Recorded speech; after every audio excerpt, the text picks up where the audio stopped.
Kitchen garden allotments. Hi guys, and welcome back to Dan's Kitchen Garden Allotment. Just before this video starts, please go along and hit that subscribe button to come along and join the family. So let's get this video started. So then guys, last Thursday I released my very first allotment stream. Yes, I was live and I had quite a few people come along to the allotment and just have a little chat. That was a little tester just to see if the allotment, if it's going to be good for the allotment with the signal and stuff like that. And that actually turned out quite fantastic. I just need to work out a different way to wire up the microphone so you don't get like that tinny sound on the video. But I will be doing another live stream from the allotment coming up on this Tuesday. So that'll be the 15th of June. There'll be a live stream in the evening coming from the allotment, and the only way that you can find out what time it is by either subscribing to the channel and make sure that you have the bell notification on, or popping over to my Facebook or Instagram, and there'll be posts up there when the live stream's happening. So then I'm down the allotment. There has been a few bits and pieces changed down the allotment, and I did record it. Unfortunately the SD card went up the duff and it was completely knackered, so I couldn't put any of that filming out. So what I thought I would do is show you a allotment tour in June. So let's turn the camera around and let's show you what's been going on in June at the allotment. So then guys, this year I have put 60 sweet corn plants into bed 1. Let's call this bed 1. And they're absolutely fantastic. They've been in about a week now. There is a couple of little casualties, and that is just down to the weather. But this year they seem to not have been attacked by the birds, because last year, for them long time subscribers, you noticed you had the pigeons in and they did take quite a few of the sweet corn plants out. But this should be enough crop for me and my family over the year.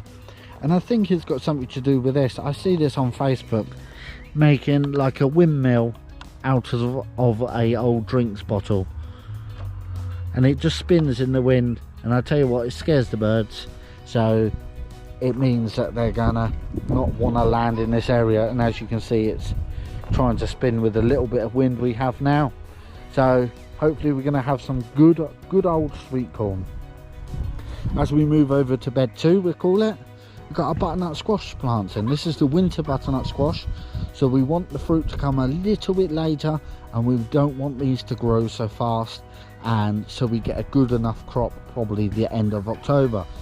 So what I've done here guys is I've placed 12 butternut squash plants in here.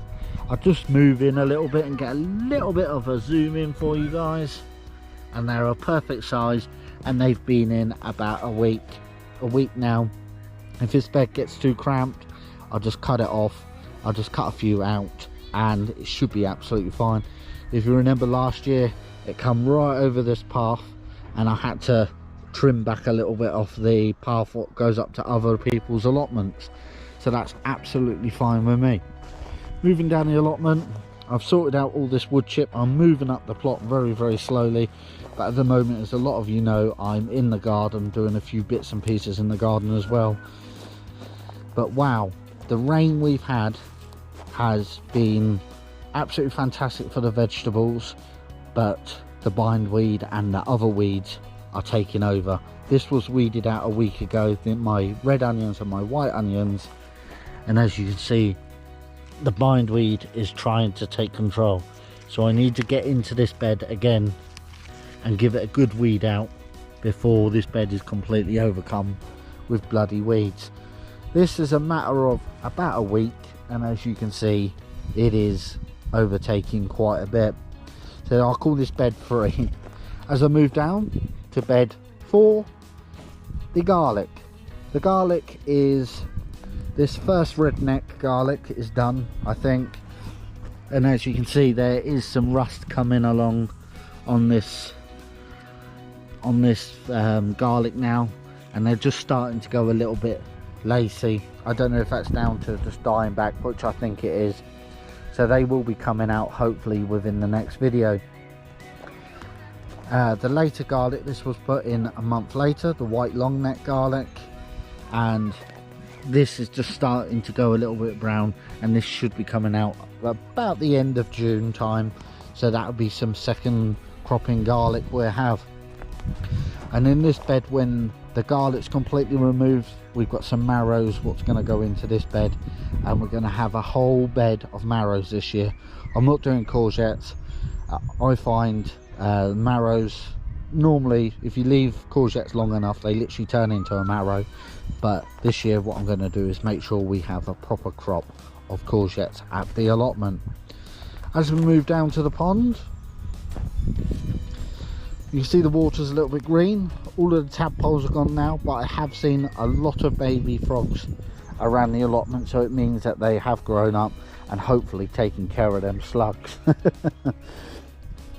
This area around here, if you remember, I just put some wildflower seeds the last couple of videos ago, and they're just starting to come up, so that's going to be all nice and covered with a load of wildflowers and weeds, and just a wild area, just to give back to the allotment and just to give back to the ground basically.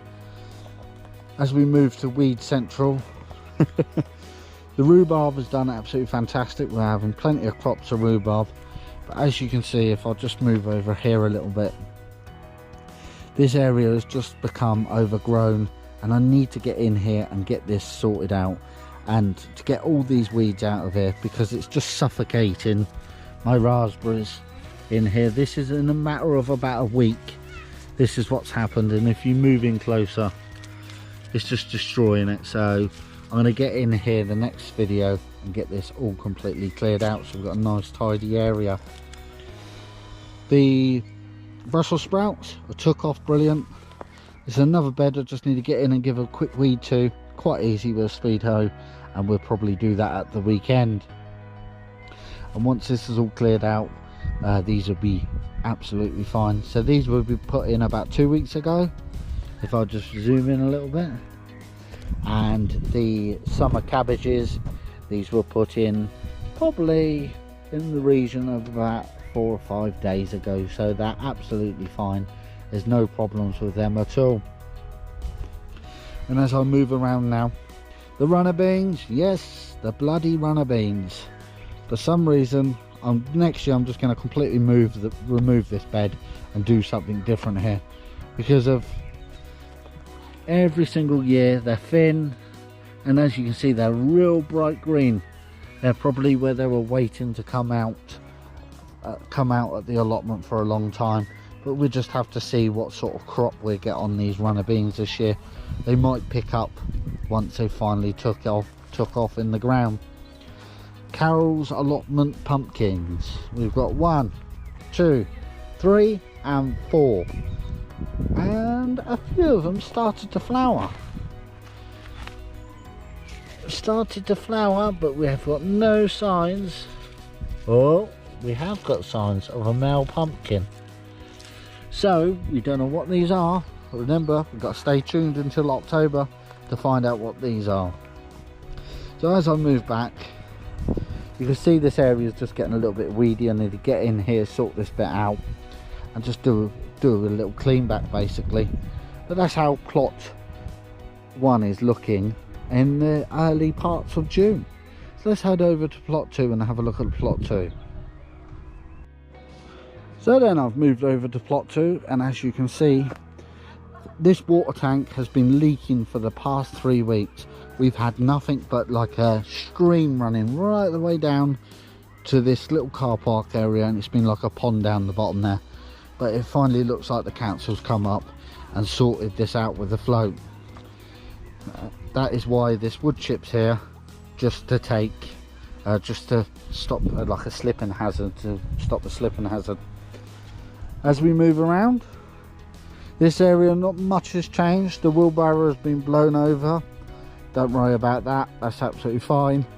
But coming on, as you see, the gooseberry tree is absolutely fantastic. The first time I've ever grown gooseberries. I've had to cover them over with netting, because I come up here the other day and the pigeons are all in here trying to get the gooseberries.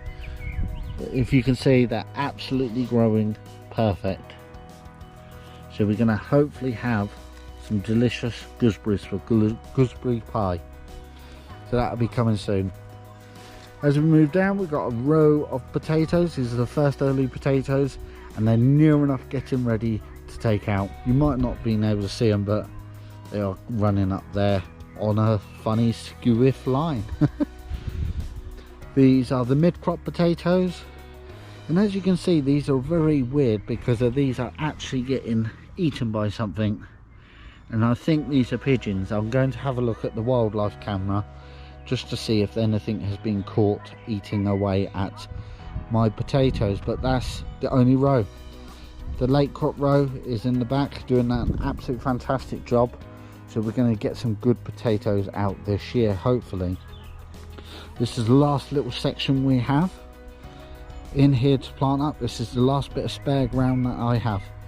It's amazing the amount of time you think you have got plenty of space, but as soon as you start planting things out, it's absolutely everything's literally done. You don't know where to put things and that. So then what I've done here is I've got one row of carrots.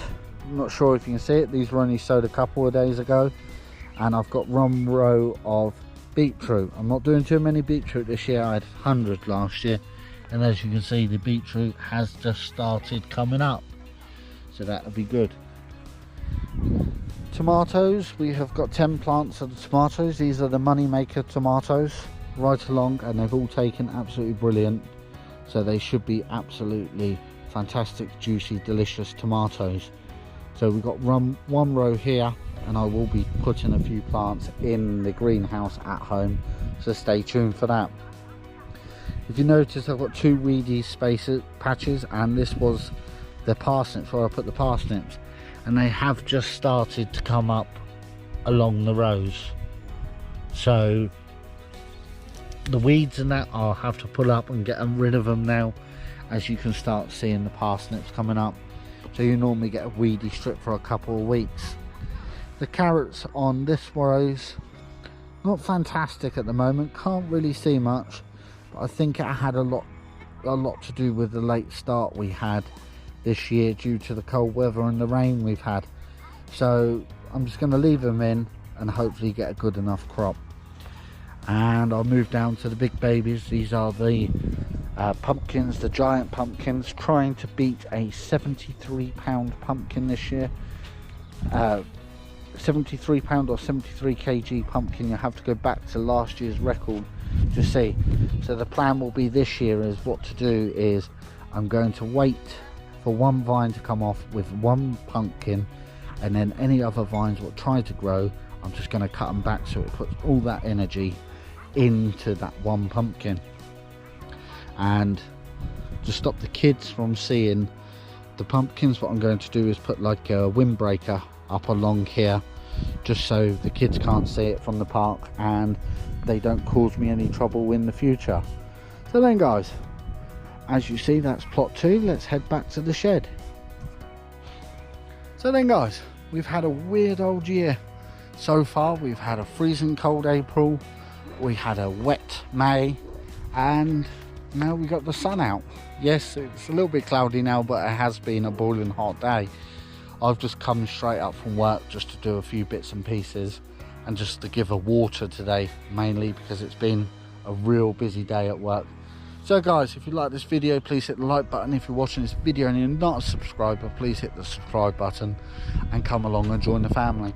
And as I said at the start of this video, if you want to come along and join in with the live streams, just head across to Facebook, Instagram, and just make sure the bell notification is turned on YouTube, so it notifies you when I upload a video or when I go live. So guys, until the next video, I'll catch you later.